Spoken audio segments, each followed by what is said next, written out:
Good morning, everyone. I'm here this morning with Professor Dr. Indranil Chakraborty, Chair, MS Finance Program at the Miami Herbert Business School. Thank you so much for your time, Professor, this morning, and it's wonderful meeting you here on campus. Thank you, Hassel, for having a chat with me. Of course, it's our pleasure. So we have met you a few times virtually through some interesting virtual events over the last 1 year, and now here we are in person. So I want to just ask you a couple of questions, some interesting aspects that Indians would really want to look at when they're considering the MS Finance program at the Herbert Business School. So what is the one advice you would want to give to an Indian student considering Miami Herbert Business School as their option? Yeah, so I would give you this advice that whichever university you choose to go to, remember that it should be in a large, thriving economic hub of the United States. That always helps a lot. Also, you should look at the faculty, you should look at the program. So given these three things, the economic environment in the city, the curriculum, and the faculty, I think you should think about Miami Herbert as a place because we have a very good set of faculty members who are leading experts in their topics, in terms of research and teaching. Then on top of that, the curriculum is constantly refreshed to make sure that it keeps up with the new technologies in finance as they are coming up.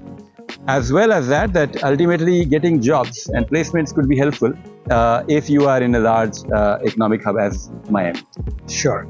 My next question would be students who don't have a finance background, how do you think they would be able to succeed in this program, and is there any prep that you provide or they need to really come up with before they consider the program? Yeah, so let me point out that I myself had no background in finance until I did my PhD in finance. So finance is a very open field. As long as you are interested in analytics, you should be interested in understanding how a business should be structured, right? Where you should invest, how you should obtain new capital, how you should do portfolio management. If these are topics of interest to you, we will provide the bootcamp where we will introduce you to introductory finance before the remaining classes start. So we expect our students to come from a variety of backgrounds, and we expect them to then learn with us as long as they are willing to spend the time and effort to learn with us and then get a good job. This is the standard path of finance.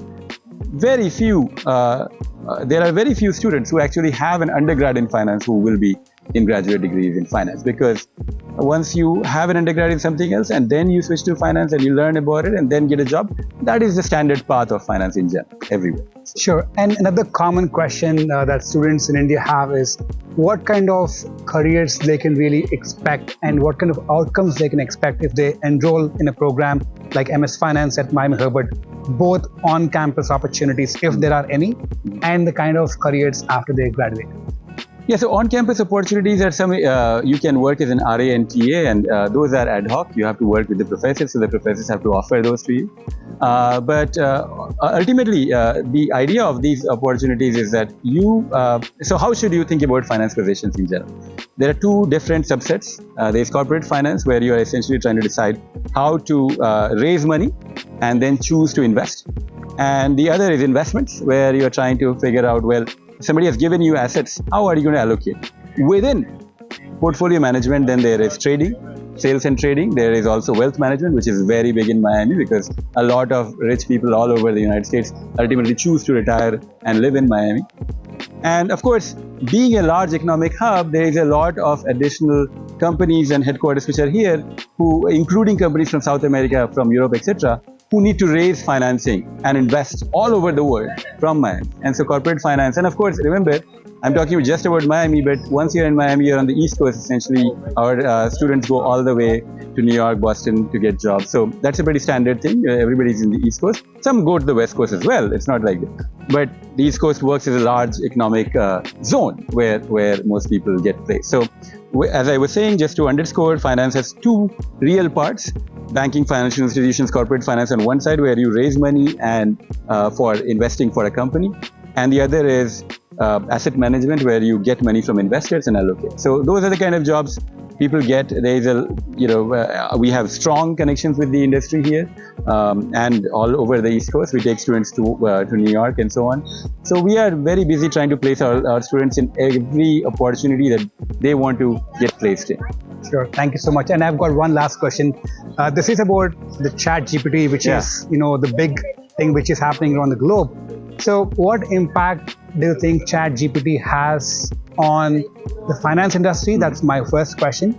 And how do you think it's going to impact in terms of revising your curriculum, if there is any impact on that front? Yeah. So finance, remember that it's one of the largest investors in computer science and computer hardware. Wall Street is after National Security Agency, NSA. So finance is always big in utilizing new technology, and it is not just ChatGPT and the recent advents of AI. For the last 20 years, finance has been a large data aggregator trying to use it for pattern matching, neural networks, and so on. I have done some work being from computer science myself on genetic algorithms, etc. So I teach a class called Quantitative Finance and Market Microstructure, where we utilize many of these things, and I will introduce ChatGPT this time to utilize how to code faster, how to use this new tool which has appeared to process information that we always have to do. So I think what is going to happen with these new tools is, as has happened before, we have employed them all and increased the productivity of the finance sector, which leads to superior wages for people who are employed. And so, yes, I expect you to learn these technologies as you have had to learn Excel and past tools as well. So that's where it will be. Thank you so much for your time, Professor Indranil. It's wonderful meeting you again, and we should have a great year ahead. Thank you, Mr. Asilgora.